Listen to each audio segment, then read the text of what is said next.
ఒక లేఖన భాగాన్ని చదువుదామండి. ఆ తర్వాత మనం దేవుని వాక్యం చేత ప్రేరేపించబడిన వారిమై కొద్ది సమయం ప్రభు యొక్క సన్నిధిలో ప్రార్థనలోనికి వెళదాం. ప్రార్థనకి వెళ్ళే ముందుగా దేవుని యొక్క వాక్యం నుండి ఒక లేఖన భాగాన్ని చదువుదామండి. విలాప వాక్యములు 3వ అధ్యాయము.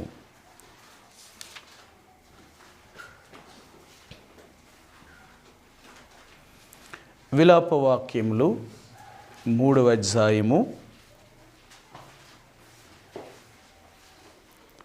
44వ వచనాన్ని మనందరము కలిసి ఒక్క మాటలో చదువుదామండి. విలాప వాక్యములు 3వ అధ్యాయము 44వ వచనాన్ని మనందరము కలిసి ఒక్క మాటలో చదువుదాం. మా ప్రార్థన నీ యొద్దకు చేరకుండా నీవు మేఘము చేత నిన్ను కప్పుకొని ఉన్నావు. ఈ రాత్రికాల సమయంలో చదువుబడిన లేఖన భాగాన్ని దేవుడు దీవించునుగాక.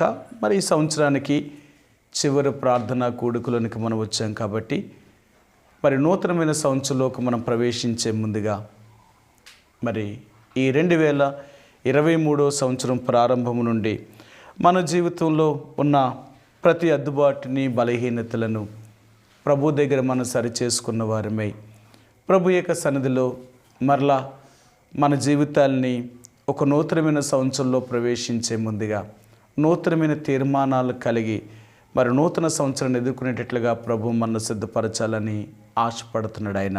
కాబట్టి ఈ రాత్రికాల సమయంలో ఈ యొక్క దైవజనుడైన ఇర్మియా ఇశ్రాయేలు ప్రజల గురించి ఆయన ఈ విలాపము చేసినాడు. ఆయన అంటే విలాపము అనగా ఆయన ఎంతో కన్నీరు చేత ఇశ్రాయేలు ప్రజల పక్షముగా ఆయన దేవుడి దగ్గర ప్రార్థన చేసినవాడు.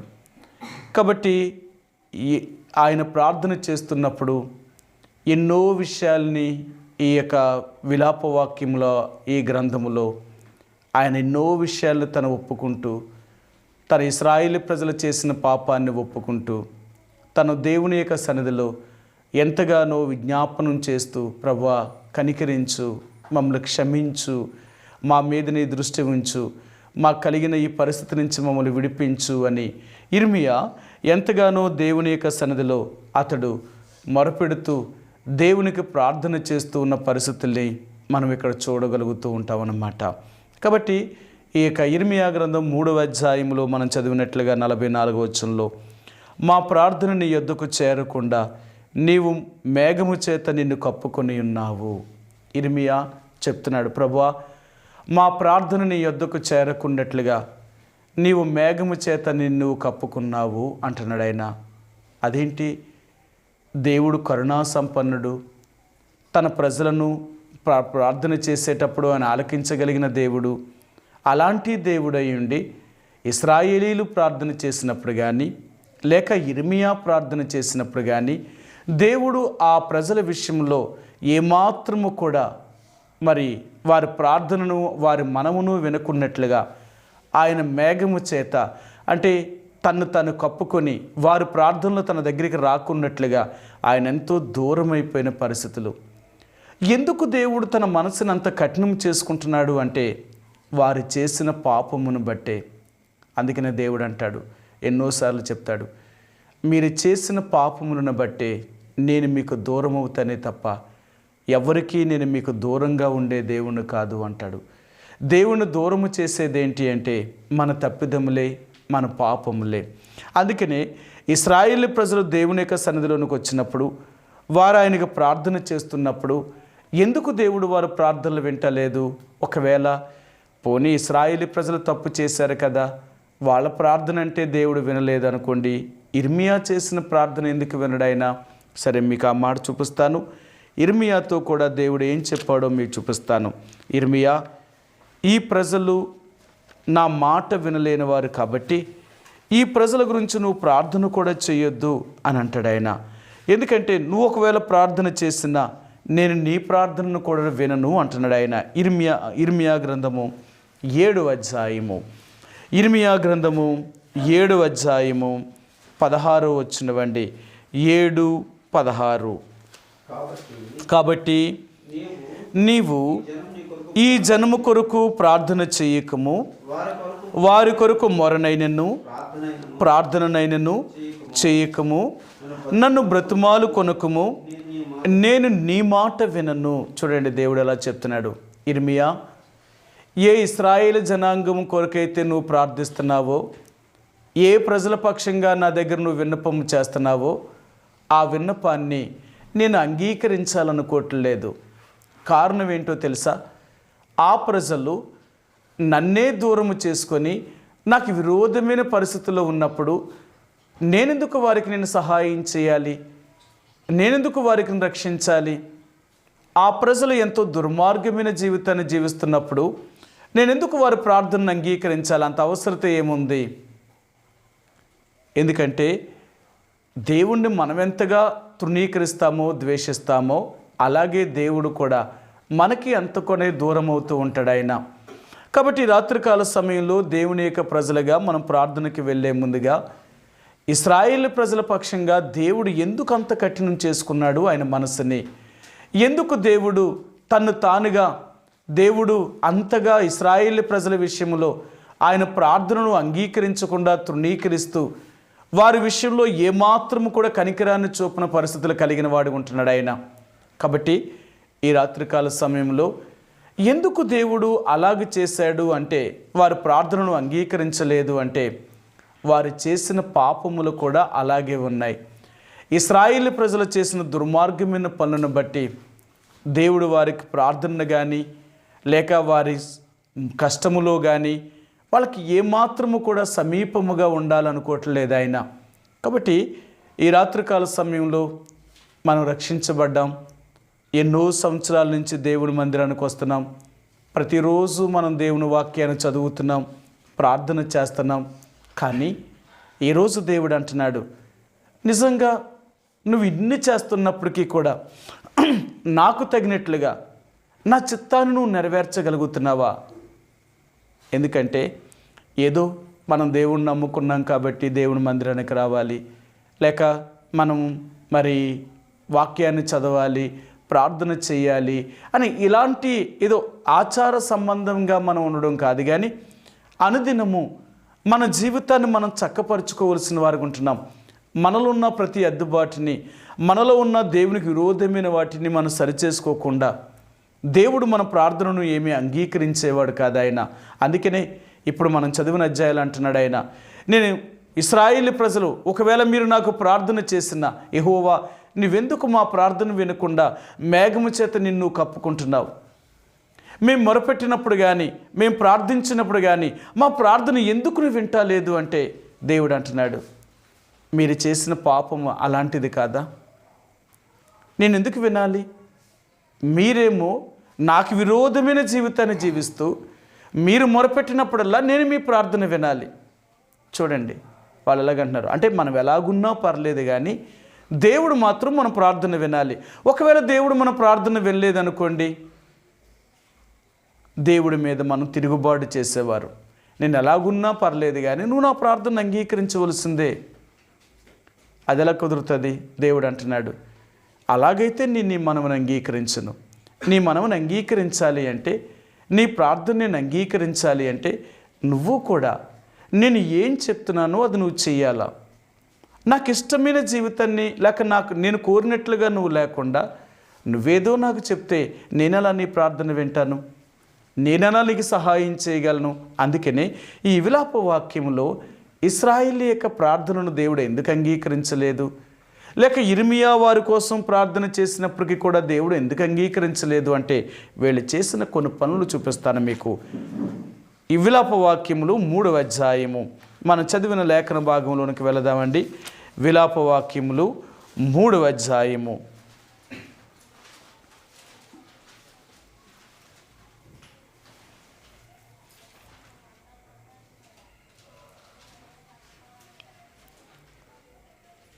40-41 వచనం చూద్దాం. విలాప వాక్యములు 3వ అధ్యాయము 40-41 వచనమండి. మన మార్గములను శోధించి తెలుసుకొని మనము యెహోవా తట్టు తిరుగుదము, ఆకాశమందున్న దేవుని తట్టు మన హృదయమును మన చేతులను ఎత్తుకొందుము. మేము తిరుగుబాటు చేసిన వారము, ద్రోహులము. నీవు మమ్మను క్షమింపలేదు. కోపము ధరించుకున్న వాడవై నీవు మమ్మను తరుముచున్నావు. దయతలంచక మమ్మను చంపుచున్నావు. ఇశ్రాయేలు ప్రజలు వారు అంటున్నారు, ప్రభువా, ఎందుకు మా విషయంలో నువ్వు దయతలుస్తలేదు?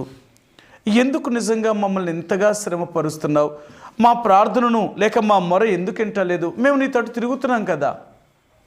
మేము మీ తోటి తిరిగినప్పటికీ కూడా, మా మనసుని మా హృదయాలను నీ తోటి ఎత్తుకున్నప్పటికీ కూడా ఎందుకు నువ్వు ఇంతగా కఠినమైపోయావు? దేవుడు అంటాడు, మీరే నన్ను అంత కఠినము చేశారు. అర్థమైందా? దేవుడు ఎవరి ఎడలా కఠినం కాదు, కానీ ఆయన ఎందుకు కఠినం అవుతున్నాడు అంటే వారు చేసే పనులను బట్టే. వారు ఎంత దుర్మార్గంగా ప్రవర్తించారో తెలుసా? ఇశ్రాయేలు ప్రజలు దేవుని నమ్ముకున్న వారే, ఆయన యొక్క సంతానమని చెప్పుకున్న, అబ్రహాం యొక్క సంతానమని చెప్పుకున్న వారే ఎంతగా వీరు దేవునికి విరోధమైన జీవితాన్ని జీవించి వారు ఎంత బాధ పెట్టారో.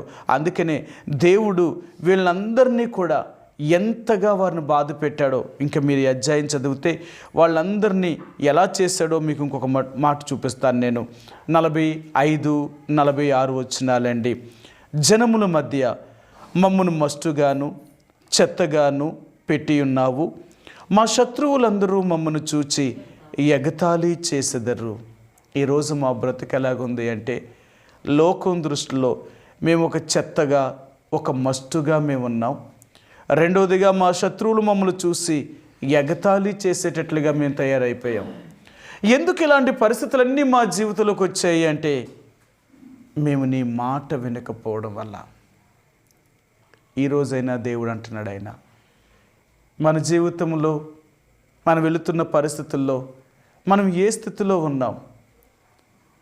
మనం ఎన్నో సంవత్సరాలుగా దేవుని సన్నిధికి వస్తూ, లేక 2023వ సంవత్సరం ప్రారంభించిన దగ్గర నుంచి ఈ చివరి నెలలో మరి 29వ తేదీ వరకు మన జీవితంలో దేవుని ఎన్నోసార్లు ప్రార్థిస్తూ వచ్చాం. ప్రభువా, నా పరిస్థితులు ఎలాగున్నాయి, నా సమస్యలు ఎలాగున్నాయి, నా అన్నిటి నుంచి నన్ను విడిపించు అని మనం ఎంతగానో దేవుని ప్రార్థన చేశాం.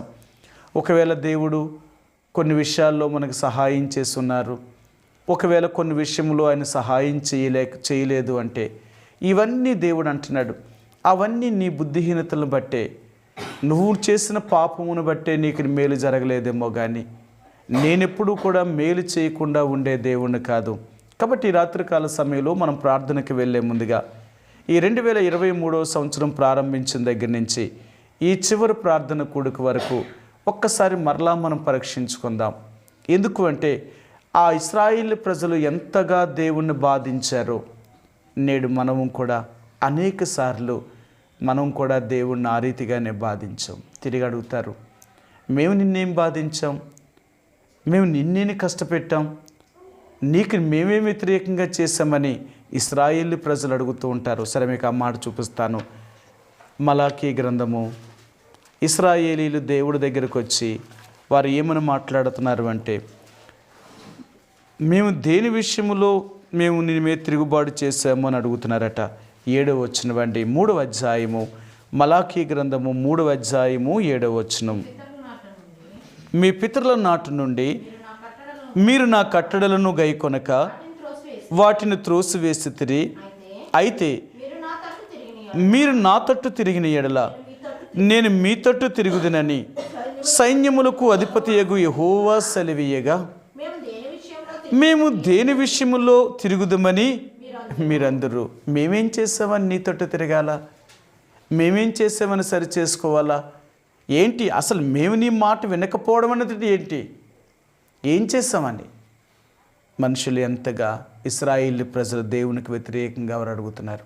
ఆయన అన్నాడు, మొదటే చెప్పారు, మీ పితరుల నాటి నుండి మీరు నా కట్టడలను గైకొనక వాటిని త్రోసివేసితిరి. మళ్ళీ నేను చెప్పాలా? మీరు ఏం చేశారో మళ్ళీ నా నోటితో నేను చెప్పాలా? మీరు ఏం చేశారో మీకు తెలియదా? అసలు మీరు నా ఆజ్ఞలను నా కట్టడలను నెరవేరుస్తున్నారా? నేను ఏం చెప్పాను, మీరేం చేస్తున్నారు? మళ్ళీ తిరిగి వారు చెప్తున్నారు, మేమెందుకు నీ తట్టు తిరగలేదు, మేము ఎప్పుడు నీ వైపే కదా ఉన్నాం. నీకెప్పుడు మేము మన ముఖాన్ని చాటు చేసుకోలేదు, మేము ఎప్పుడు నీకు విరోధంగా మేము వెళ్ళలేదే అంటున్నారు. కానీ దేవుడు అంటున్నాడు, నిజంగా మీరు నా తట్టు తిరిగితే నేను ఎందుకు మీ తట్టు తిరగను?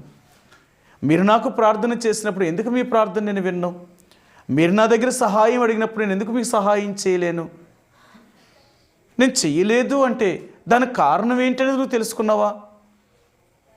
అందుకనే ఇశ్రాయేలీయులు చెప్తున్నారు, ప్రభువా మేమేం చేశాం, వాళ్ళు ఏం చేశారో వాళ్ళకి తెలియదట. అందుకే దేవుడు అన్నాడు, వాళ్ళు చేసిన పాపం విషయంలో దేవుడు పశ్చాత్తాపపడ్డానికి కూడా ఇష్టపడలేదు. కొన్నిసార్లు అంతగా బాధించారు వారు. ఏ ప్రజలనైతే ప్రేమించాడో, ఏ జనాంగాన్నైతే దేవుడు పుట్టించాడో ఆ జనాంగమే ఆయనకు వ్యతిరేకంగా తిరుగుబాటు చేసింది. అబ్రహాము ఒక్కడి ద్వారా ఇంత సంతానాన్ని తీసుకొచ్చినప్పుడు ఆ సంతానం దేవుడు ఆశీర్వదించి తన రాజ్యములో గొప్పవారిని చేయాలని దేవుడు ఆలోచన కలిగి ఉన్నప్పుడు ఆ ప్రజలే దేవుణ్ణి బాధించిన వారిగా ఉన్నారు. అందుకని అంటాడు, నేను మీ ఎడల తిరగడానికి, నా మనసును మార్చుకోవడానికి ఎన్నోసార్లు నేనే పశ్చాత్తాపడ్డానికి కూడా నేను వెనకంగి వేశాను. ఎందుకంటే నన్ను అంతగా బాధించారు. మీరు నన్ను ఎంత బాధించారు అంటే మీ తట్టు నేను తిరగలేనంతగా నన్ను బాధించారు. కాబట్టి ఈ రాత్రికాల సమయంలో మనం కూడా ఒక్కసారి పరీక్షించుకుందాం. ఎన్నిసార్లు మనం దేవుణ్ణి దుఃఖపెట్టి ఉంటాం? ఎన్నిసార్లు దేవుడు మాట వినకుండా ఆయన యొక్క మాటకు విరోధమైన జీవితాన్ని జీవిస్తూ మనం దేవుని వాక్యాన్ని వింటున్నప్పటికీ, చదువుతున్నప్పటికి కూడా దాన్ని అనుసరించకుండా మనకిష్టమైనట్లుగానే మనం జీవిస్తూ వెళ్తున్న పరిస్థితుల్లో దేవుడిని ఎంత దుఃఖపెట్టాం, మనం ఎంత బాధపడి ఉంటాడు ఆయన. నిజంగా మనల్ని ఎంతో ప్రేమించిన ఆ దేవుడు మనల్ని అంత ప్రేమించినప్పుడు మనం తిరిగి ఆయన్ని ప్రేమించలేనప్పుడు ఆయన ఎంత బాధను అనుభవిస్తాడో. అందుకనే ఈ రాత్రి ఇర్మియా ఈ విలాప వాక్యాలు 3వ అధ్యాయంలో ఇశ్రాయేలు ప్రజల గురించి ఆయన చెప్తున్నాడు. లేక ఇర్మియా ప్రార్థన చేస్తున్నాడు, ప్రభువా యెహోవా, మేము నిన్ను ప్రార్థించినప్పుడల్లా మా ప్రార్థన వినకుండగా నువ్వు మేఘము చేత నువ్వు కప్పుకుంటున్నావు. ఎందుకు అంత కఠినమైపోయావు? ఎందుకు అసలు మా ప్రార్థన వినడానికే ఇష్టపడతలేదు నువ్వు? కారణం ఏంటి అంటే వారు చేసిన దుష్క్రియలు అంతగా దేవుని బాధించేయండి. వారు అంతగా దుఃఖపెట్టారు. సరే, మరొక మాట కూడా మీకు చూపిస్తాను. ఇశ్రాయేలు ప్రజలు దేవుణ్ణి ఎంతగా బాధిస్తూ ఆయన ఎంతగా దుఃఖపెట్టారో ఎన్నో విషయాలను ఆయన చూపిస్తూ వస్తున్నాడు ఆయన. సరే, మీకు చూపిస్తాను. ఆమోసు గ్రంథము 5వ అధ్యాయము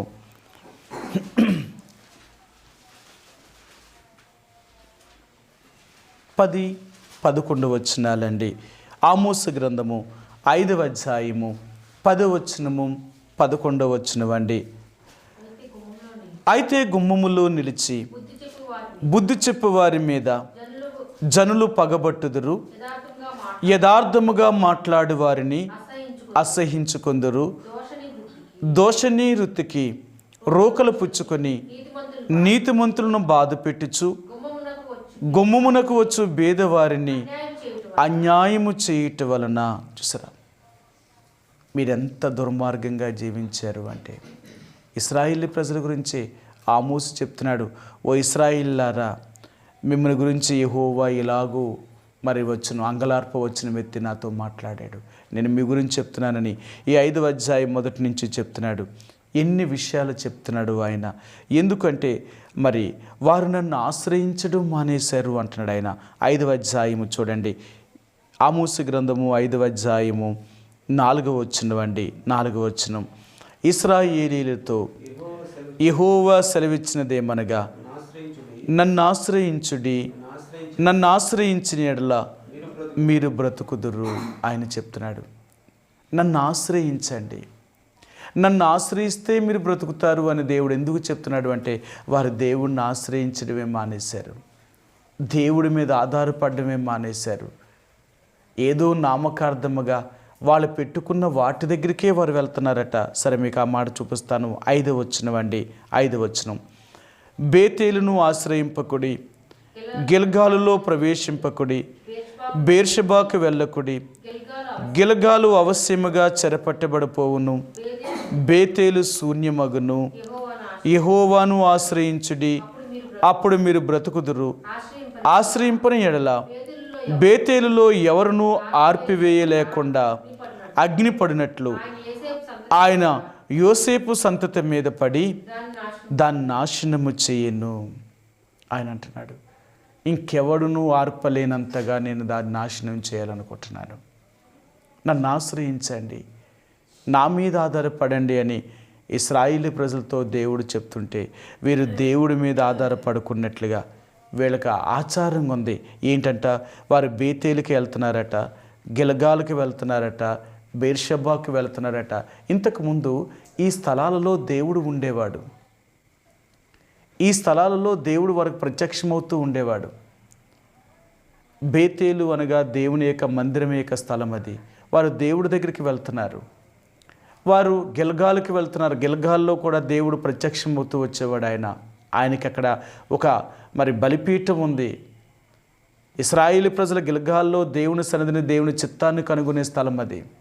మూడోదిగా బేర్షెబా, అక్కడ సాక్ష్యం ఉండే స్థలం అది, దేవుని యొక్క సాక్ష్యం అది.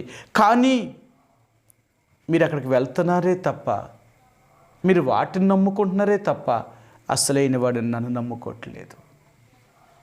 నన్ను నమ్మకుండా మీరు ఆ స్థలానికి వెళితే మాత్రం మీకెక్కడ మేలు జరుగుతుంది? మనం అనుకుంటాం, దేవుడు మందిరానికి వెళ్తేనే మన కష్టాలు పోతాయి, దేవుడు మందిరానికి వెళ్తేనే మన సమస్యలు పోతాయి అనుకుంటాం. దేవుడు మందిరానికి వెళితే మన కష్టాలు, మన శ్రమలు పోవు. దేవుడు మందిరంలోకి వెళ్ళి దేవుడు ఏం మాట్లాడుతున్నాడో ఆ మాటను విని దాని ప్రకారంగా నడిచినప్పుడే మన కష్టాలు, మన బాధలు పోతాయి. కానీ ఏదో వెళ్ళామా, అక్కడికి వెళితే మన కష్టాలు పోతాయి అనుకుంటే అది ఎలా జరుగుతుంది?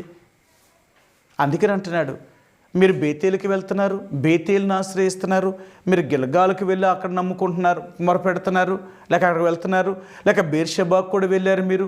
కానీ ఎక్కడ మీకు నిన్ను కనపడ్డాను నేను? మీకు ఎక్కడ సహాయం కలిగింది? ముందు మీ మనసుల్లో లేనివాడిని ఎక్కడికో వెళ్ళి వెతికితే నేను ఎక్కడ దొరుకుతాను? మనం ఏం చేస్తాం తెలుసా? దేవుణ్ణి ఎక్కడో వెతకాలనుకుంటాం. దేవుడు మన ప్రక్కనే ఉంటాడు, మనలోనే ఉంటాడు, మనతోటే ఉంటాడనే సంగతి మర్చిపోయి. అందుకని ఈనాడు క్రైస్తవులు అక్కడికి ఇక్కడికి పరిగెడుతూనే ఉన్నారు. ఎక్కడ ఏదంటే అక్కడికి పరిగెడుతున్నారు, ఎక్కడ ఏదంటే అది పరిగెడుతున్నారు. సరే, ఏమంటే దేవుడు అక్కడే ఉన్నాడా? నేను మొన్న ఒక విషయం విన్నాను అన్నమాట. ఎవరో ఒక వ్యక్తి హైదరాబాదులో ఉన్న ఒక సంఘానికి మొక్కుకున్నాడట. ఆయన టీవీలో చూసి, నేను అనుకున్నట్లుగా జరిగితే నేను నీకు ఇంత కానుకేస్తాను అని మొక్కున్నాడట. ఆయన మొక్కున్నట్టే అది జరిగిందంట. అక్కడికి హైదరాబాద్ వెళ్ళడం కొరకే ఇంకొక వ్యక్తి సహాయం తీసుకుని, నేను హైదరాబాద్ వెళ్తున్నాను, నువ్వు కూడా యేసుప్రభువుని నమ్ముకున్నా కదా, నేను దేవుడికి మొక్కుకున్నాను, ఆ మొక్కు అక్కడే తీరుస్తాను, నేను అక్కడికే ఇవ్వాలనుకున్నాను, నేను అక్కడికే వెళ్తాను, నీ ఛార్జీలు కూడా నేనే పెట్టుకొని తీసుకెళ్తాను, నీకు దేవుడు అంటే ఇష్టం కదా అని ఆయన్ని తీసుకుని వెళ్ళాడట. నేను అంటాను, దేవుడు ఎక్కడున్నాడు అంటే హైదరాబాదులో ఉన్న వాళ్ళ దగ్గరే దేవుడు లేడు, మన దగ్గర కూడా దేవుడు ఉన్నాడు. మనం ఎక్కడుంటే అక్కడ ఉంటాడు, నువ్వు ఎక్కడుంటే అక్కడ ఉంటాడు దేవుడు. కానీ మన మనసులో ఉన్న ఆలోచన అది. అందుకనే దేవుడు అంటాడు, ముందు నీ మనసులో ఉన్న ఆలోచనతే. నేను అక్కడ ఉన్నానని, ఇక్కడ ఉన్నానని, అక్కడ ఉన్నానని నువ్వు ఎదగడం కాదు. నేను ఎక్కడున్నానో తెలుసా? నేను నీతోటే ఉన్నాను, నీలోనే ఉన్నాను. ముందు నీ హృదయాన్ని నువ్వు శుద్ధి చేసుకొని నాకు ఇష్టమైన జీవితాన్ని జీవిస్తే ఎప్పుడూ నీలోనే ఉంటాను, నేను నీ సమీపంగా ఉంటాను. నువ్వు మొరపెట్టినప్పుడల్లా నేను ఉత్తరం ఇస్తాను, ఎక్కడికో ఉండను నేను.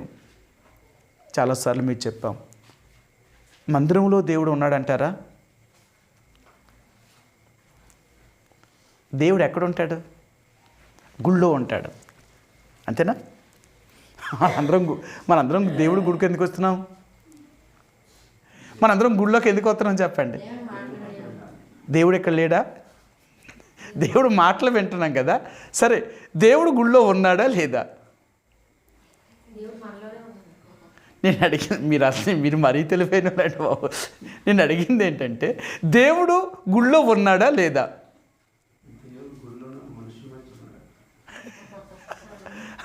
నేను అడిగింది ఏంటి? దేవుడు గుళ్ళో ఉన్నాడా లేడా? లేడు. నిజమంటారా? బ్రదర్ లేరు అన్నారు, మీరేమంటారు? ఉన్నారు. ఎలా ఉన్నాడు దేవుడు? లేరని మీరు ఎలా చెప్పారు? ఎక్కడ ఇద్దరు ముగ్గురు నా నామమున కూడి ఉంటారో అక్కడ ఉంటాడట. అంటే దేవుడు ఇద్దరు ముగ్గురు ఎక్కడ కూడుకుంటే ఆయన అక్కడ ఉంటాడు. ఇప్పుడు దేవుడు ఎక్కడున్నాడు?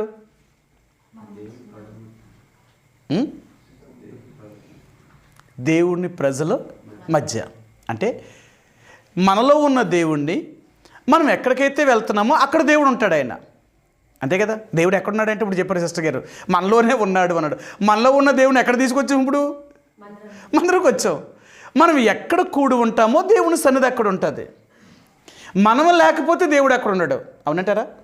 అది నిజం. అది దేవుని ప్రజలు లేకపోతే దేవుడు అక్కడ ఉండడు.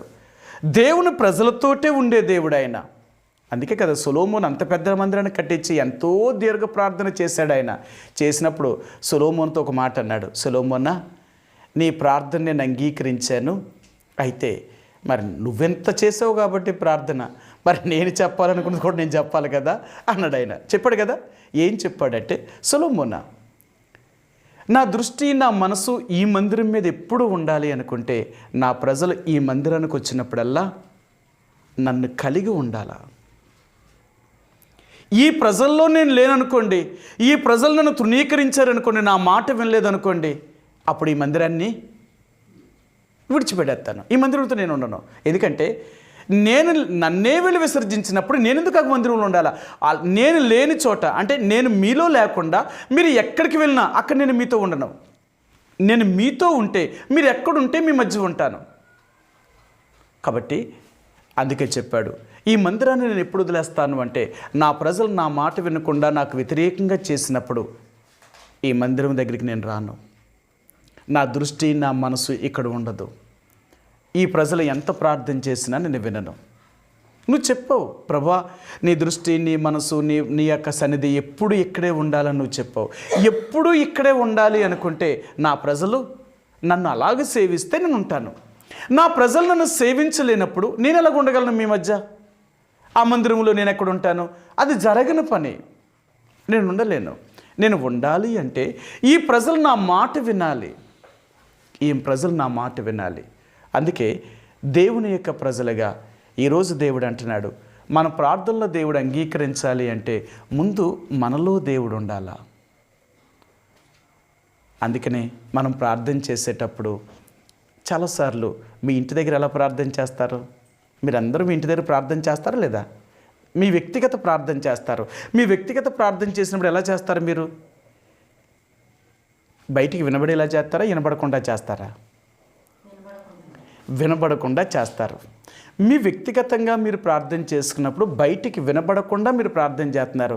అలా చేస్తే ఎవరు కనబడుతుందండి? దేవుడు కనబడుతుందా? నిజంగా వినబడుతుంది అంటారా? వినబడుతుందా వినబడదా? నిజమే. మన హృదయంలో దేవుడు ఏముందో ఎరిగిన దేవుడు మన మనసులో మన హృదయంలో ప్రార్థన చేసినప్పుడు మన ప్రార్థన నిజంగా దేవుడు వింటాడు. హృదయంలో ప్రార్థన చేస్తే దేవుడు ఎలాగంటాడు? కొన్నిసార్లు అంటాం, నువ్వు అనుకునే మాట ఏదో బయటికి చెప్తే కదా నాకు వినబడేది అంటాం. నువ్వు చెప్పే మాట ఏదో నాకు వినబడితే కదా నేను చెప్తానంటావు. కానీ వినబడకుండా మనలో మనమే మాట్లాడకుండా అవతల వాళ్ళు దానికి ఏ సమాధానం చెప్తారు? కానీ మన దేవుడు అలా అంటాడు కదా, మనుషులకి వినబడకపోతే సమాధానం చెప్పలేరేమో, కానీ దేవుడికి అన్నీ వినబడతాయి. నీ మనసులో ప్రార్థన చేస్తే, నువ్వు మనసులో అనుకుంటే, నీ మనసులో ఏమనుకుంటున్నావో దేవుడు గ్రహించగలడు. అందుకని దావీదు అంట కదా, నువ్వు నా మనసుని గ్రహించి ఉన్నావు అంటాడు ఆయన. నేనేమనుకుంటున్నానో అది నా నోట రాకమునిపే దాన్ని నువ్వు గ్రహించే దేవుడివి. మన దేవుడు ఎవరు అంటే హృదయంతరంగాల్ని ఎరిగిన దేవుడు. నువ్వు హృదయంలో ఏమనుకున్నా నీకు తెలుసు కదా, మీ అందరికీ తెలుసు కదా. సరే, ఈ రాత్రి ఆ మాట చూపిస్తాను మరలా. యోహాను సువార్త 2వ అధ్యాయము, యోహాను సువార్త 2వ అధ్యాయం 24-25 వచనాలండి. 24-25. అయితే యేసు అందరినీ ఎరిగినవాడు గనుక ఆయన తన్ను వారి వశము చేసుకొన లేదు. ఆయన మనుషుని ఆంతర్యమును ఎరిగినవాడు గనుక ఎవడును మనుషుని గురించి ఆయనకి సాక్ష్యమియ్య నక్కర్లేదు. సరే, యేసుప్రభురట మనుషుని యొక్క ఆంతర్యాన్ని ఎరిగినవాడు. నీ మనసులో ఏమనుకుంటున్నావో అది గ్రహించగలిగిన దేవుడు. అందుకని అంటున్నాడు, నువ్వు మనసులో ప్రార్థన చేసుకున్నా నీ ప్రార్థన దేవుడు వినబడుతుంది. దేవుడికి నీ మనసు యథార్థంగా ఉండి ప్రార్థన చేస్తే నీ మనసులోనే ఉన్నాడు కాబట్టి దేవుడు, నీ హృదయంలోనే ఉన్నాడు కాబట్టి నువ్వు చెప్పే ప్రతి మాట దేవుడికి వినబడుతుందంట. అవునా? నేను ఎన్నోసార్లు మీకు జ్ఞాపకం చేశాను. ఏంటో తెలుసా? ఒక 5 నెలలు 6 నెలలు ఉన్న ఒక చంటి బిడ్డ తను ఏడుస్తుంది అనుకోండి, ఆ ఏడు పాపాలంటేనట ఎవరెత్తుకున్నా ఏడు పాపదట, తన తల్లి ఎత్తుకుంటేనే ఏడు పాపుతుందట. ఎందుకంటేనంట బిడ్డ ఏడ్చినప్పుడట తల్లి తన గుండెల మీద వేసుకుని ఎత్తుకుంటుందట. ఎప్పుడైతే ఆ బిడ్డను తల్లి తన గుండెల మీద వేసుకుని అత్తుకుంటుందో ఆ బిడ్డకట నా తల్లి అనే స్పర్శ తెలుస్తుందట. ఎలా తెలుస్తుందట తెలుసా? తల్లి గర్భములోనంట 9 నెలలు ఉండడం వల్ల ఆ బిడ్డకి తల్లి యొక్క గుండె శబ్దం, ఈ గుండె యొక్క శబ్దం అట ఆ బిడ్డకి తెలుసట. అందుకనే ఏడుతూ ఉంటే ఏమంటారు బిడ్డని? ఎత్తుకోమ్మా అంటారు. ఎత్తుకోవడం అంటే ఏంటి? నీ గుండెలకు అత్తుకో. నీ బిడ్డని నీ గుండెలకు అత్తుకోగానే అంట వెంటనే బిడ్డ ఏడు ఆపేస్తుందట. ఎందుకంటే ఇది నా తల్లే అని ఆపేస్తుందట.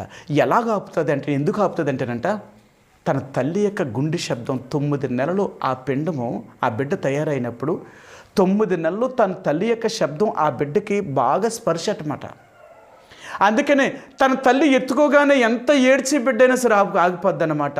ఆ స్పర్శ తగలగానే ఆగిపోద్ది అన్నమాట. అలాగే దేవుడి యొక్క స్పర్శ ఎవరికి అర్థమవుతుంది అంటే దేవుడితో ఉన్నవారికి మాత్రమే ఆయన స్పర్శ అర్థమవుతుంది. మీకు చాలాసార్లు చెప్పాను. దైవజనుడు భక్సింగ్ గారిని ఒకరోజు ఒక వ్యక్తి అడిగాడట, మీకు ఏదైనా చెప్తే మీరేమంటారు? నేను దేవుని ప్రార్థన చేసి కనుక్కొని చెప్తాను, దేవుడు నాతో ఎలా మాట్లాడాడు, దేవుడు నాకు ఎలా చెప్పాడు అని మీరు చెప్తున్నారు. అసలు దేవుడు చెప్తాడంటారా? దేవుడు మాట్లాడతాడంటారా అని అడిగాడట ఆయన. తప్పక దేవుడు మాట్లాడతాడు. నేను ఏది ప్రార్థన చేసినా దేవుడు నా ప్రార్థన విని నా ప్రార్థనకి జవాబు ఇస్తాడు. ఆయన నేను అడగగానే దేవుడు నాకు వింటాడు, లేకపోతే నేను చెప్పగానే దేవుడు నాకు సమాధానం చెప్తాడు అన్నాడు. అప్పుడు ఆయన అడిగాడట, ఎలా మాట్లాడతాడు దేవుడు మీతో అని అడిగాడట. అంతే కదా, ఇప్పుడు చాలామంది అడుగుతారు కదా, నువ్వు దేవుడి చిత్తం తెలుసుకున్నావా, దేవుడు నీతో మాట్లాడాడంటే ఏం చెప్తాం? దేవుడు మాట్లాడాడండి, దేవుడి చిత్తం అంటాం. మనం ఎలా చెప్తామంటే ఇక దేవుడు వాక్యం ద్వారా దేవుడు నాతో మాట్లాడాడు అని చెప్తాం. కానీ భక్సింగ్ గారు దేవుడితోటే మాట్లాడేవాడట. అదేలాగా? ఓ సిస్టర్ గారు నన్ను అడిగారు, అన్న దేవుడితో దేవుని సన్నిధి అంటే దేవుడు మనతో మాట్లాడాలంటే ఏం చేయాలని అడిగింది. దేవుడు మనతో మాట్లాడంటే మనం ఏం చేయాలా? ఏం చేయాలి?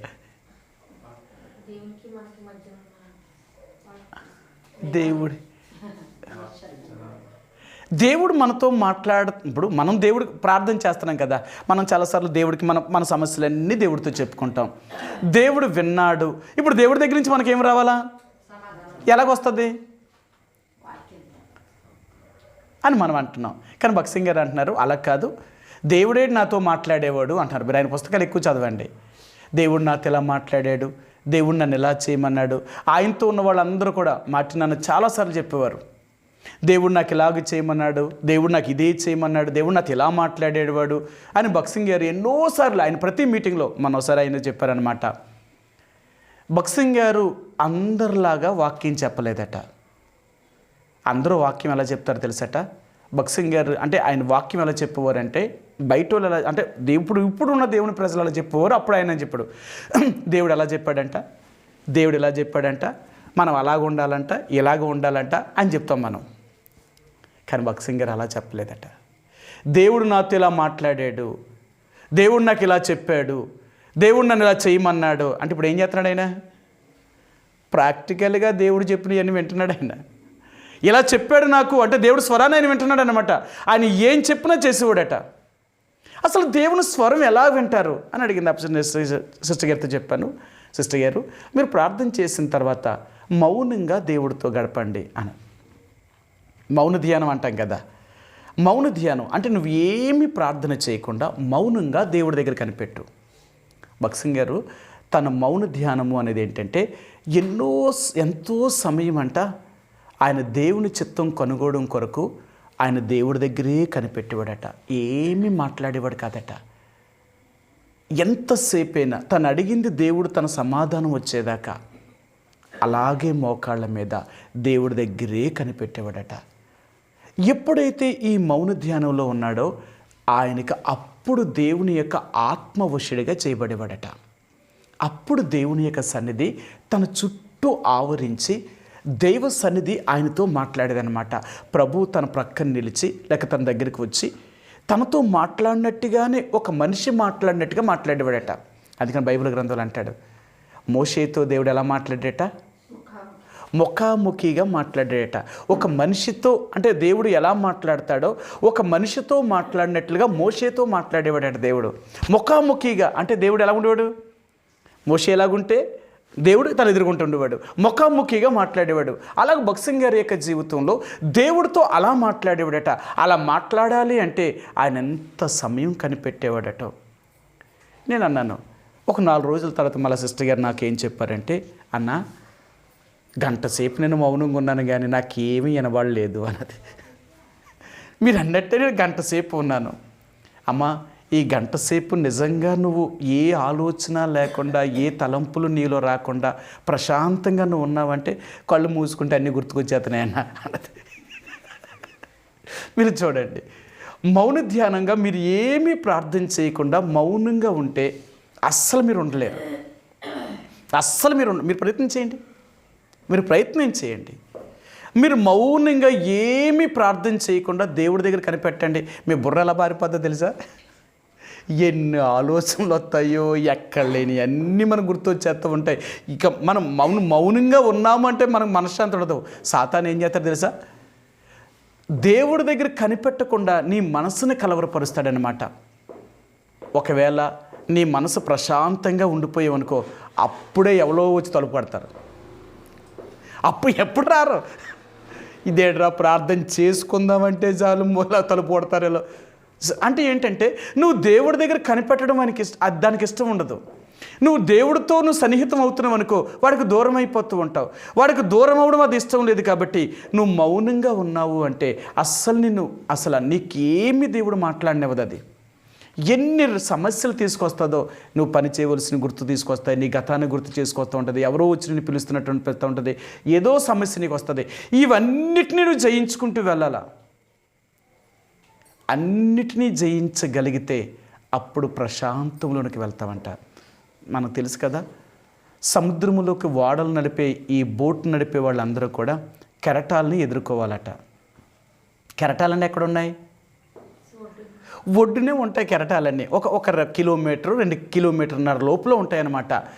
ముందు వెళ్ళేటప్పటికే పడవని ఏం చేస్తాయంటే అల్లా కొల్లం చేసేస్తూ ఉంటుంది, ఎత్తు పడుతూ ఉంటుంది అనమాట. సముద్రం లోనకి వెళ్ళిపోయారనుకో, 1 కిలోమీటర్ దాటేశారనుకో ఇంక వాళ్ళకి ఇంకా అలలు ఏమి ఉండవు, ఇంకా ఒడ్డునే ఉంటాయి అన్నమాట. ఇక దాటి లోనకి వెళ్ళారు అంటే వాళ్ళకి ఇంకా బోటుని పెద్ద తట్టుకోవాల్సిన పని ఉండదు, ఈజీగా నడుపుకుంటూ వెళ్ళిపోవచ్చు.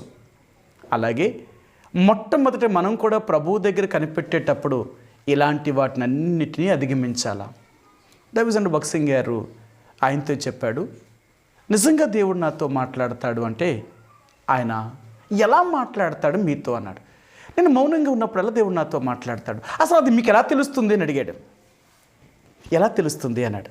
అప్పుడు ఆయన చెప్పాడు, ఒక బిడ్డకి తల్లి యొక్క స్పర్శ ఎలా తెలుస్తుందో అలాగే దేవునితో ఉండేవారికి దేవుని యొక్క స్పర్శ కూడా తెలుస్తుంది. దేవుడి స్పర్శ ఎవరికి తెలుస్తుంది అంటే దేవుడితో ఉండే వాళ్ళకి మాత్రమే దేవుడి స్పర్శ తెలుస్తుంది. నువ్వు దేవుడితో లేవనుకో దేవుడి యొక్క స్పర్శ నీకు తెలియదు, నీతో మాట్లాడ్డాయినా. నువ్వు దైవ సన్నిధి నువ్వు కలిగి ఉండాలా. దైవ సన్నిధి నీ మధ్యకు రావాలి అంటే నువ్వు ఆయనకి తగినట్లుగా నువ్వు ఉంటే ఆ సన్నిధి నిన్ను ఆవరించగలుగుతుంది. అందుకనే దేవుడు నిజంగా నువ్వు దేవుడి దగ్గర కనిపెడితే దేవుడు నిజంగా నీతో మాట్లాడతాడు. ఆయన ఏం చేయాలనుకుంటున్నాడో ఆయన ఉద్దేశం ఏంటో అవన్నీ, అందుకని దైవజనుడు భక్సింగ్ గారు దైవ సన్నిధిని అంత స్పర్శ కలిగాడు. ఆయన ఏం చెప్పాడంటే ఒక మాట చెప్పారు, ఇప్పుడు నీకు నేను దేవుని యొక్క స్పర్శ ఏంటో నీకు చెప్పాలా, సరే నీకు చెప్తాను చూడు అని చెప్పి, నీకు బాగా పరిచయమైన మీ నాన్నగారు కానీ మీ అమ్మగారు కానీ ఎక్కడికైనా బయటికి వెళ్ళారనుకో, బయటికి వెళ్ళిన తర్వాత వాళ్ళ ఇంటిలోనికి వచ్చేటప్పుడు వాళ్ళ కాళ్ళ చప్పుడు వినగానే నువ్వు చెప్పేస్తావు మా నాన్న వచ్చేస్తున్నాడు అని, మా అమ్మ వచ్చేస్తుంది అంటారు పిల్లలు. ఎలా చెప్తారు? వీళ్ళు ఇంట్లోనే ఉంటారు, కానీ వాళ్ళ అమ్మ నాన్న రోడ్డు మీద నుంచి వస్తుంటేనే చెప్పేస్తారు మా నాన్న వచ్చేస్తున్నాడు మా అమ్మ వచ్చేస్తుందని. ఎలా చెప్తారు? చిన్నప్పటి నుంచి వాళ్ళ అమ్మ నాన్న యొక్క నడక, ఆ శబ్దం వీళ్ళకి తెలుసు. వాళ్ళ నడకను బట్టి ఎవరో చెప్పేస్తారు. అంతే కదా, మనం కూడా చెప్పేస్తాం, ఒరే పలానా వాళ్ళు ఇలాగే నడుస్తారా, వాళ్ళ నడకేరా అని చెప్పేస్తారు. ఒకటి. రెండవదిగా, ఎంత దూరంలో ఆ మాట వినబడినా ఇది పలానా వాళ్ళు మాటలాగుందరా అని అడుగుతాం, చెప్తారు. అవునా? మాటను బట్టి కూడా వాళ్ళు ఏం చెప్పేస్తారు, ఇది పలానా వాళ్ళ స్వరం అని చెప్తారు. వాళ్ళు చూడకుండా ఎలా చెప్పేస్తున్నారు వీళ్ళు, ఆ స్వరాన్ని వీళ్ళు ఎక్కువ అలవాటైపోయారు. ఇంకా అప్పుడు చెప్పాడు భక్సింగ్ గారు, నేను దేవుని యొక్క స్వరం వినడానికి నేను అలవర్చుకున్నాను నా చెవిని. మానవ స్వరం ఏదో దేవుని స్వరం ఏదో నాకు తెలుసు. దేవుని యొక్క స్వరము నాతో మాట్లాడినప్పుడు ఇది దేవుని యొక్క స్వరమని నాకు ఎలా తెలుస్తుంది అంటే, నా ఆత్మకు స్పర్శ తెలిసిపోతుంది. నా ఆత్మకు స్పర్శ రావడం వల్ల ఇది నా దైవ సన్నిధిని నన్ను ఆవరించింది, దేవుడే నాతో మాట్లాడుతున్నాడని నాకు తెలుస్తుంది. అందుకే ఆయనతో నేను ఎక్కువ గడపడం వల్ల ఆయన స్పర్శ నాకు అర్థమవుతుంది అన్నాడు ఆయన. ఆయనకే దేవుడి స్పర్శ ఉందా, మనకి లేదా అంటే మనం అంత గడపలేము దేవుడితో. ఒకవేళ నువ్వు నేను కూడా అలా గడపగలిగితే దేవుని యొక్క ఆత్మస్పర్శ మనకు తెలుస్తుందండి. దేవుడు నీతో ఉన్నాడా లేదా అనేది నీకు ఎలాగ అర్థమవుతుందంటే, ఆయనతో నువ్వు గడిపే సన్నిహితాన్ని బట్టే, ఆ సహవాసాన్ని బట్టే. ఎంత దేవుడితో నువ్వు గడుపుతావో ఆయన సన్నిధిని నువ్వు అంత అనుభవించగలవు, ఆయన స్పర్శ నిన్నంతగా ఆవరించగలుగుతుంది. కాబట్టి ఈ రాత్రికాల సమయంలో దేవుని యొక్క ప్రజలుగా మనం ప్రభు యొక్క సన్నిధిలో ప్రార్థనకి వెళ్తున్నాము అంటే మన హృదయంలో ఏమనుకుంటున్నామో మనకు దేవుడికి తెలుసు. కారణం ఏంటో తెలుసా? మనలో ఉండే దేవుడు ఆయన. అందుకని ఇశ్రాయేలు ప్రజలతో చెప్తున్నారు, మీరు బేతేలుకి వెళ్ళకుడి, మీరు గిల్గాలును ఆశ్రయించుకుడి, మీరు బేర్షెబాకి వెళ్ళకుడి, మీరు ఎక్కడికి వెళ్ళినా నేను మీకు దొరకను. ఇంకా కారణం ఏంటి అంటే, మీలో నన్ను లేకుండా మీరెక్కడికో వెళ్ళడం వల్ల నేనెందుకు మీకు దొరుకుతాను? నేను ఎక్కడ ఉండేవాడిని అంటే నేను మీతో ఉండేవాడిని. అందుకనే చాలాసార్లు చెప్తాం, దేవుడు ఉండే స్థలాలు 3 స్థలాలట. దేవుడు నివసించే స్థలాలు 3 స్థలాలట. ఒకటి పరలోకము, 2 మానవుని యొక్క హృదయము, 3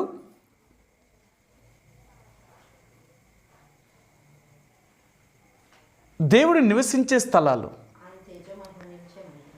ఆయన తేజో మహిమ నిలిచే స్థలము. దేవుడు ఉండే స్థలాలు ఎక్కడంటే ఈ 3 స్థలాలలో దేవుడు ఉంటాడట. ఒకటి దేవుని యొక్క మందిరం అంటే పరలోకము, 2 దేవుని యొక్క మందిరంలో దేవుని ప్రజలు వచ్చినప్పుడు, 3వదిగా మన హృదయంలో. దేవుడు ఈ 3 స్థలాల్లోనే దేవుడు ఉంటాడట. ఇంకంతే. దేవుడు ఎక్కడ ఉంటాడు అంటే దేవుడు నివసించే స్థలాలు ఈ 3 చోట్లే. దేవుని యొక్క ప్రజలు ఎక్కడ ఉంటారో దేవుడు అక్కడ ఉంటాడు. దేవుని ప్రజలు లేని చోట దేవుడు ఉండడు. కాబట్టి ఈ రాత్రి దేవుడు మన ప్రార్థనను అంగీకరించాలి అంటే ముందు మనలో దేవుడు ఉండాలా. మనలో దేవుని పెట్టుకోకుండా మనమేదో మైకు పెట్టి ఎంత బిగ్గరగా దేవుడికి ప్రార్థన చేసినా అది మనుషులు వింటారేమో కానీ దేవుడికి వినబడదు. అందుకనే ఈ రాత్రి మనం ప్రార్థనలోకి వెళ్ళే ముందుగా ఇశ్రాయేలు ప్రజల గురించి ఆయన ఏం చెప్తున్నాడంటే, యెహోవా, మేము నీకు ప్రార్థన చేసినప్పుడు మా మనవి వినకుండా నువ్వెందుకు మేఘముతో నిన్ను కప్పుకుంటున్నావు? మా ప్రార్థన ఎందుకు నువ్వు వింటలేదు అంటే, వాళ్ళు చేసిన ఆ పాపమును బట్టి, వారు చేసిన అక్రమమైన కార్యములను బట్టి దేవుడు వారి ప్రార్థన వినడానికి దేవుడు ఇష్టపడలేదు. మనము కూడా రక్షించబడ్డాం, బాప్తీసం తీసుకున్నాం, ప్రభు యొక్క రక్తమాంసంలో పాలు పంపులు పొందుతున్నాం. కానీ దేవుడు అంటున్నాడు, మీరు ఇన్ని చేసినా నేను మీలో ఉన్నానా? ఒకవేళ నేను మీతో ఉంటే నేను నీ ప్రార్థన వింటాను. నువ్వు మొరపెట్టినప్పుడల్లా నీతో ఉంటాను నేను. సరే, మనందరికీ తెలుసు. ఈ మాట ఒక్కసారి మీకు చూపిస్తాను మరలా. ద్వితీయోపదేశకాండము 4వ అధ్యాయము, ద్వితీయోపదేశకాండము 4వ అధ్యాయము 7వ వచనమండి. ద్వితీయోపదేశకాండము 4వ అధ్యాయము 7వ వచనం. ఎలయనగా మనము ఆయనకు మొరపెట్టినప్పుడెల్లా మన దేవుడైన యెహోవా మనకు సమీపముగా ఉన్నట్టు మరి ఏ గొప్ప జనమునకు ఏ దేవుడు సమీపముగా ఉన్నాడు. చూసారా, మనం మొరపెట్టినప్పుడల్లా మన దేవుడు మనకు సమీపముగా ఉండే దేవుడు ఆయన. కాబట్టి ఈ రాత్రి దేవుడు అంటున్నాడు, నేను మీ ప్రార్థనలు వినాలి అంటే ముందు నీ హృదయంలో ఉన్న విషయాలను సరిచేసుకో. నా ఆజ్ఞలను, నా కట్టడలను నువ్వు అనుసరిస్తున్నావా? నేను చెప్పినట్లుగా నువ్వు జీవిస్తున్నావా? ఒకవేళ నేను చెప్పినట్లుగా జీవించక ఏదో మందిరానికి వెళ్తున్నాను, బైబిల్ చదువుతున్నాను, ప్రార్థన చేసుకుంటున్నాను, ఇంక నేనేం చెయ్యాలి అని అనుకుంటున్నావా? ఇవి చేసినంత మాత్రానికి దేవుడు నీకు ప్రత్యక్షం కాడు. వాళ్ళు అదే అనుకున్నారు.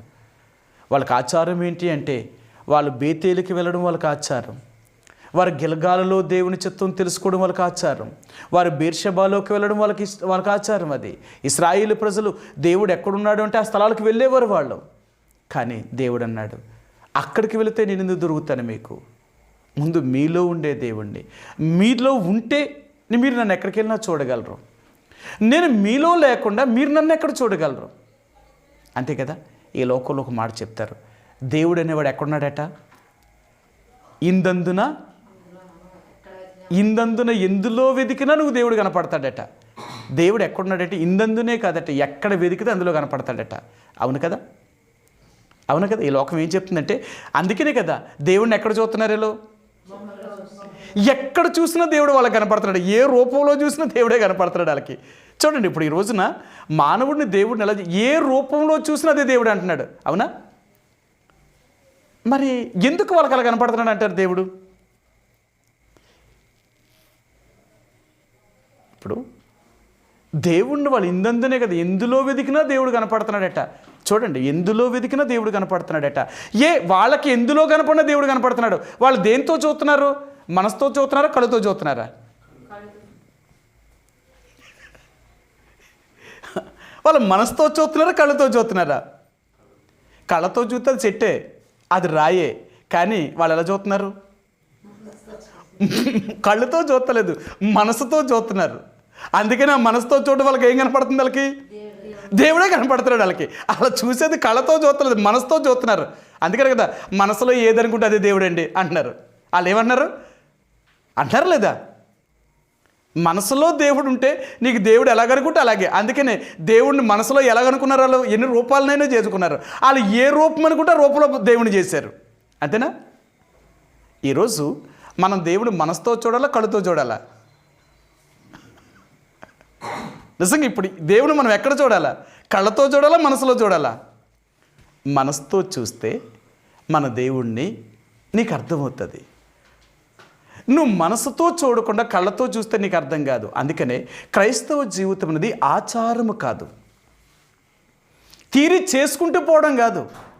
క్రైస్తవ జీవితం అనేది ఆచారం కాదు, కానీ అలవర్చుకోవడం, నేర్చుకోవడం, నడవడం అన్నమాట. అందుకనే ప్రాక్టికల్గా దేవుడు నీతో ఉండాలి అంటే ఆయన చెప్పినట్లుగా నువ్వు జీవిస్తే ఆయన నీతో ఉండగలడు.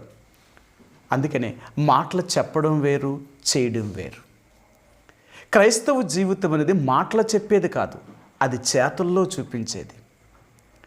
క్రైస్తవుడు అనేవాడు తన క్రియల్లో దేవుని చూపిస్తాడే తప్ప తన మాటలతో దేవుని చూపించలేడు. ఒకవేళ మనం మాటలతో దేవుని చూపించాలి అనుకున్నాం అనుకోండి, వాళ్ళే చెప్పేస్తారు, మీ మాటలు ఎలా చెప్తారు, మీ క్రియలు ఎలాగ ఉన్నాయి అంటారు. మన మాట ఒకటి, క్రియ ఒకటి ఉండకూడదు. మనం ఏం చెప్తున్నామో అది చేసేవారుగా ఉండాలా. అది క్రైస్తవుడు అంటే. అందుకనే క్రీస్తుని కలిగిన వారు వాళ్ళ జీవితంలో క్రీస్తుని చూపించగలిగిన వారు. అందుకనే ఈ రాత్రి దేవుడు ఏమన్నాడంటే, నువ్వు నీ మనసుతో దేవుణ్ణి చూడాలా, నీ మనసులో దేవుడు ఉండాలా. ఎప్పుడైతే మన మనసులో దేవుడు ఉండగలుగుతాడో నువ్వు ఏది అడిగినా దేవుడిని వెంటనే చేయగలిగిన వాడు. నీ మొరపెట్టగానే నీ మొర అంగీకరించగలిగిన దేవుడు. ఎందుకంటే నువ్వు యథార్థంగా ఉన్నప్పుడు, నీ మనసులో కల్మషము లేనప్పుడు దేవుడు నీకు ఎందుకు సహాయం చేయడైనా? తప్పక సహాయం చేస్తాడు. అందుకని అంటాడు, నీ మనస్సాక్షి కల్మషము తోచుకున్నట్లుగా నిర్మలమైన హృదయముతో దేవుని వాక్యం దగ్గరికి, దేవుడి దగ్గరికి వస్తే నిజంగా దేవుడు ప్రార్థన వింటాడండి. కాబట్టి ఈ రాత్రికాల సమయంలో మన పరిస్థితులు ఏంటో మనకు తెలుసు. ఎవరి గురించో మనం చెప్పక్కరొద్దు. బైబిల్లో మనకి ఎందుకు ఈ విషయాలన్నీ ఉంచాడు అంటే, వాళ్ళు ఎందుకు ఎలాగున్నారు, వాళ్ళకి నేను ఎందుకు అలా చేశాను, ఎన్ని దుష్టాంతములుగా దేవుడు మనకు రాసి ఉంచాడు. అందుకనే ఈరోజు మనమేమని పరీక్షించుకుంటున్నాం. ప్రభా, నిజమే కదా, ఎన్నోసార్లు నేను కూడా నీకు ప్రార్థన చేశాను. కొన్నిసార్లు నేను అడిగినవి దొరికాయి, కొన్నిసార్లు నేను అడిగినవి దొరకలేదు. అలాగే అంతేకాదు, నా జీవితంలో నిజంగా నీ సన్నిధిని నేను అనుభవించగలుగుతున్నానా? నువ్వు నాతో ఉన్నావా? ఎందుకంటే ఇశ్రాయేలు ప్రజలు ప్రార్థన చేసినప్పుడు మేఘముతో నిన్ను కప్పుకున్నాను అంటున్నావు. వాళ్ళ ప్రార్థన వినకుండా ఉన్నాను అంటున్నావు. ఎందుకు ఉన్నావు అంటే వాళ్ళు చేసిన పనులు అలాంటివి అంటున్నావు. వారు నీ మాట వెనుక, నీ ఆజ్ఞలను, నీ కట్టడలను అనుసరించక, వారు నీకు వ్యతిరేకమైన జీవితాన్ని జీవిస్తూ నిన్ను దుఃఖపెట్టారు వారు. అంతేకాదు, పైకి వారు దేవుని బిడ్డలమని చెప్పుకుంటూ వారు బేతేలుకి వెళ్ళారు, గిల్గాలుకి వెళ్ళారు, బేర్షెబాకి వెళ్ళారు. కానీ మీరెక్కడా వారికి దొరకలేదు. ఎందుకు దొరకలేదు అంటే, మీరు ఉండేది అక్కడ కాదు, నువ్వు ఉండేది మాతో. అది మర్చిపోయారు వాళ్ళు. వారిని తమతో మిమ్మల్ని ఉంచుకోకుండా వారేదో నువ్వుండే స్థలమని అక్కడికి వెళ్తున్నారు. అక్కడెక్కడ ఉంటావు నువ్వు? అనేక సార్లు నేను కూడా ఆచారముతో నీ మందిరానికి వస్తున్నాను. అనేక సార్లు నా బ్రతుకంతా ఒక ఆచార సంబంధంగా నేను నడిచి వెళ్ళిపోతున్నానే తప్ప నేను ఏం చెయ్యాలి అనే దాన్ని నేను మర్చిపోతున్నాను. అందుకనే ఎన్నోసార్లు నువ్వు ఏం మాట్లాడినా దాని ప్రకారం నడవలేని పరిస్థితుల్లో నేను ఎందుకున్నాను అంటే, నిజంగా నా బుద్ధిహీనతలే వాటికి కారణం. నన్ను క్షమించు. అనేక సార్లు నా మాట ద్వారా, నా క్రియల ద్వారా, నేను ఉండే పరిస్థితులు బట్టి ఎన్నోసార్లు నేను కూడా నేను దుఃఖపెట్టాను. నన్ను క్షమించు అని మనం ప్రభువు దగ్గర ఎప్పుడైతే సరి చేసుకోగలుగుతామో దేవుడు క్షమించగలడండి. అందుకని అంటాడు, నీ పాపాన్ని పెంచుకుంటూ పోయావా, దేవుడు దాన్ని క్షమించడం చాలా కష్టం. అందుకని దేవుని బిడ్డలుగా ఎప్పుడైతే రక్షణ పొందామో ఆ రోజు నుంచి మనం ఏం చేస్తామంటే, ఏ రోజుది ఆ రోజే మనం క్లియర్ చేసుకుంటూ ఉంటాం. అంటే ఎలాగో తెలుసా? అంటే మీ అందరికీ తెలుసు, తెలియనంటు వాళ్ళు ఎవరు లేరు. ఇప్పుడు బయట ఎందుకు వడ్డీకి తెచ్చుకోరు? బ్యాంకులోనే వడ్డీ ఎందుకు తెచ్చుకుంటారు? బ్యాంకులో లోన్ ఎందుకు పెట్టుకుంటారు? బయట వాళ్ళ దగ్గర ఎందుకు తీసుకోరు? బ్యాంకుకి మనిషికి తేడా ఏంటి? బ్యాంకు తక్కువ వడ్డీ. సరే, బ్యాంకు తక్కువ వడ్డీ అని మనం కళ్ళు మూసుకున్నాం అనుకో, ఏమొద్ది? బ్యాంకు వడ్డీ తక్కువే. కానీ వాడు చెప్తాడు, అమ్మ ప్రతి 4 నెలలకో 3 నెలలకో నువ్వు వచ్చి నీ వడ్డీ కడేసుకుంటే ఏమవుతుంది? నీ అసలు అలా ఉండిపోద్ది. ప్రతి 3 నెలలకు ఒకసారి నువ్వు వడ్డీ కట్టేస్తూ ఉండాలి బ్యాంక్కి వెళ్ళి. పర్లేదులే, ఈ 3 నెలలు ఇప్పుడు మన డబ్బులు లేవు, 6 నెలలు అవుతుంది, అది ఇది కలిపి పడేద్దాం అనుకున్నాం అనుకో, అప్పుడేమవుద్ది? ముందే మనం 3 నెలలదే కట్టలేను, 6 నెలలు ఎక్కడ కడతాం? పెరుగుతుంది. పర్లే, ఈ 6 నెలలు అయిపోయినాయి, 9వ నెల వచ్చినప్పుడు మొత్తం 3 ఒకసారి కడదాం అనుకున్నాడు కంటే అప్పుడు ఎలాగ ఉంటుంది? అర్థమైందా? అలాగే ఎక్కువే అప్పటికి మన చేతిలో ఉండవు. అది ఎక్కువైపోయి మనం పెట్టిన వస్తువు కూడా వేలం వేసేస్తాడు. ఎందుకంటే మీ డబ్బు కింద అయిపోయింది కాబట్టి మీ వస్తువుని విడిపించాలంటే ఇది కట్టండి అంటాడు. అప్పుడు మనమే లెక్కెడతాం, అప్పుడు వస్తువు వాల్యూ కడతాం. ఇప్పుడు మన వస్తువుని విడిపించి బయటికి తెచ్చామనుకో, ఇప్పుడు ఎంత అవుతుంది? ఇంత అవుతుంది. ఒకవేళ దీన్ని నమ్మితే ఎంత అవుద్ది? ఇవన్నీ ఆలోచించి అప్పుడు ఏం చేస్తాం? మనం వస్తువుని వదిలేస్తాం. మనం అంత తెలివిగా ఉన్నదనా? అంత అమ్మితే వస్తుందా రాదా, లాభ నష్టాలు అన్నీ చూసుకుని అప్పుడు వదిలేస్తాం, అంతే. అలాగే దేవుడి దగ్గర కూడా నీ పాపాలు పెరుగుతున్నాయి అంటే అలా పెరుగుతూ వెళ్తూ ఉంటాయి. ఒకేసారి మనం అనుకుంటే ఒక్కసారి అన్నీ ఒప్పేసుకోవచ్చులే, మన దేవుడు ఎలా అంటాడట, సంవత్సరం అంతా తప్పులు చేసి ఆ 31వ తేదీ రాత్రి దేవుడి దగ్గరికి వెళ్ళి ఏమి ఒప్పేసుకుంటాం? ప్రభా ఈ సంవత్సరం అంతా నేను తప్పులు చేశాను, నన్ను క్షమించే తండ్రి అంటాడు. ఏం తప్పులు చేసావు అది నీకే తెలీదు. ఏం తప్పులు చేసావో నీకే తెలియదు, కానీ నువ్వు సంవత్సరం అంతా చేసి నన్ను క్షమించమంటాడు. దేవుడు అంటాడు, అలాగేమవదమ్మా, నువ్వు ఏం తప్పు చేసావో నీకు తెలియాలి కదా.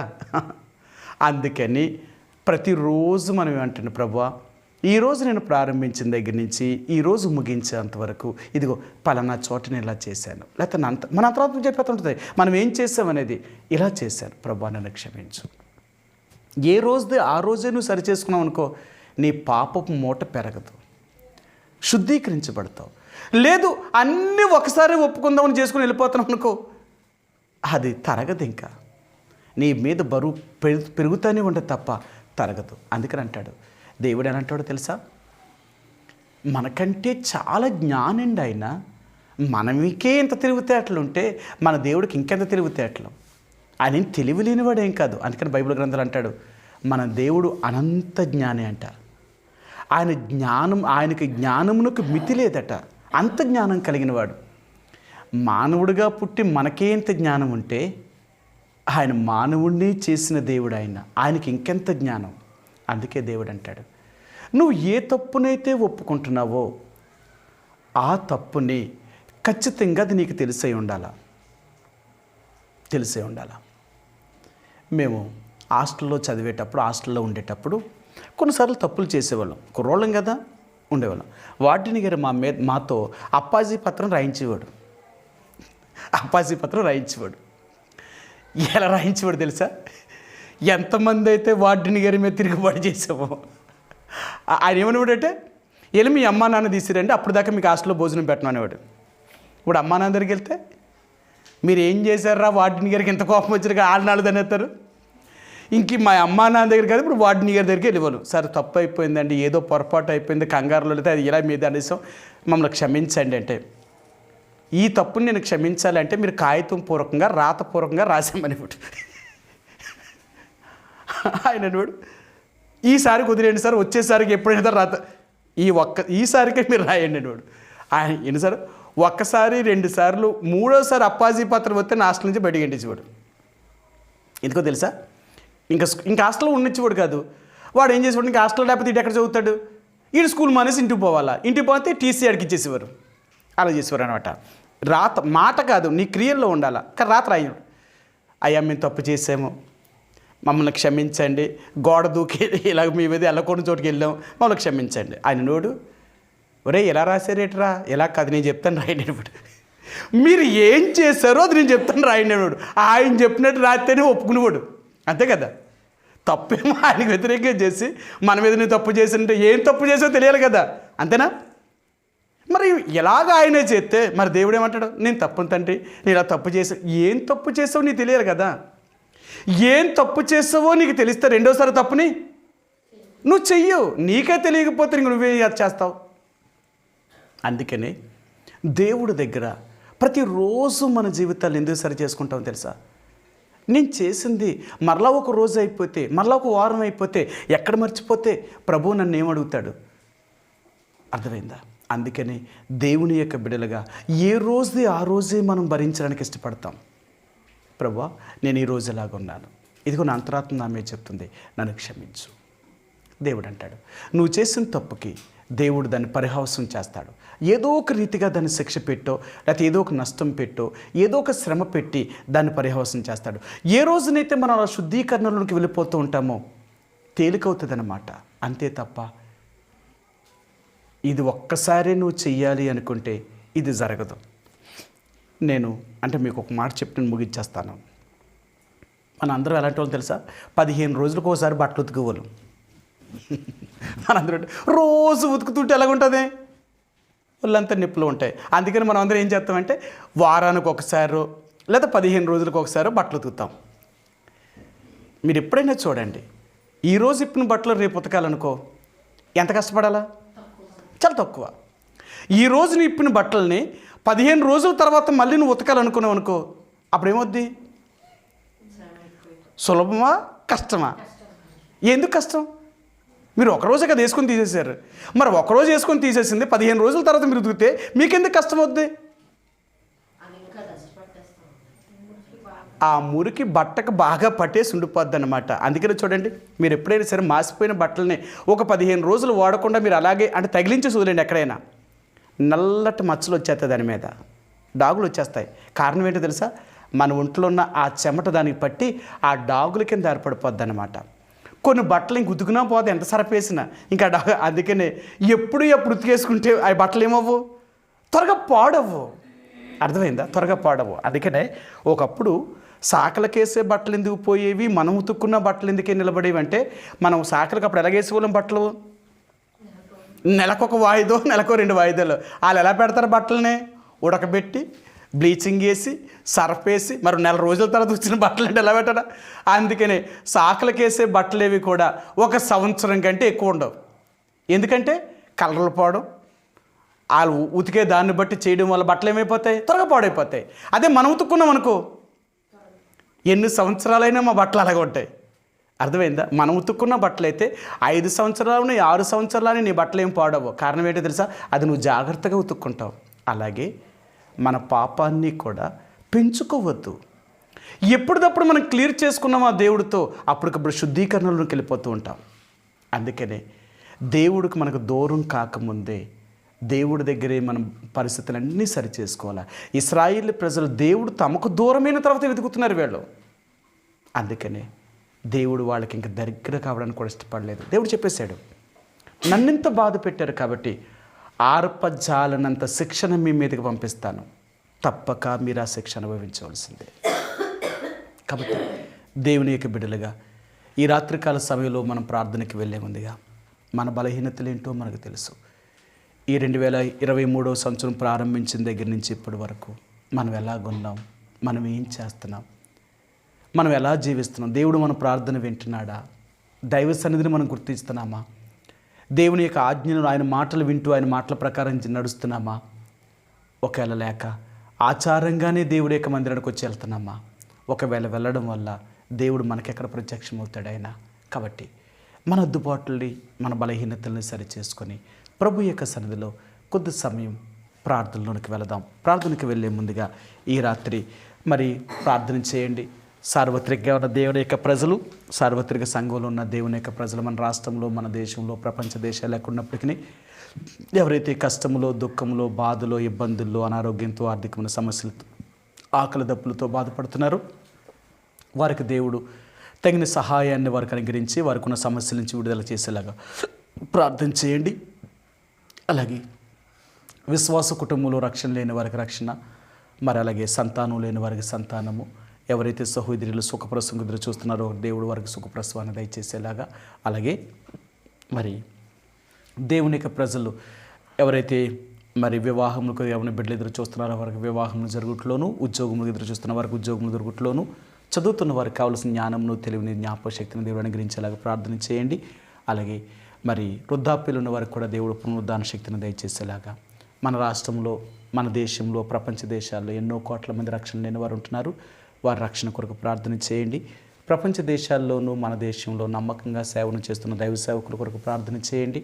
అలాగే మరి ప్రపంచ దేశాలకి, మన దేశానికి, మన రాష్ట్రానికి దేవుడు సమాధానము, శాంతిని, నెమ్మదిని అనుగ్రహించేలాగా, అల్లర్ల నుంచి దూరపరిచి, ఆర్థిక పరిస్థితులు దేవుడు చక్కపరిచి, పరిపాలన చేస్తున్న నాయకులైన వారికి, అధికారులకి, ప్రభుత్వం వారికి దేవుడు మరి జ్ఞానము దయచేసి వారు కూడా మరి నమ్మకంగా పరిపాలన చేయడానికి ప్రభు సహాయం చేసేలాగా ప్రార్థించేయండి. వారి రక్షణ కొరకు కూడా ప్రార్థించేద్దాం.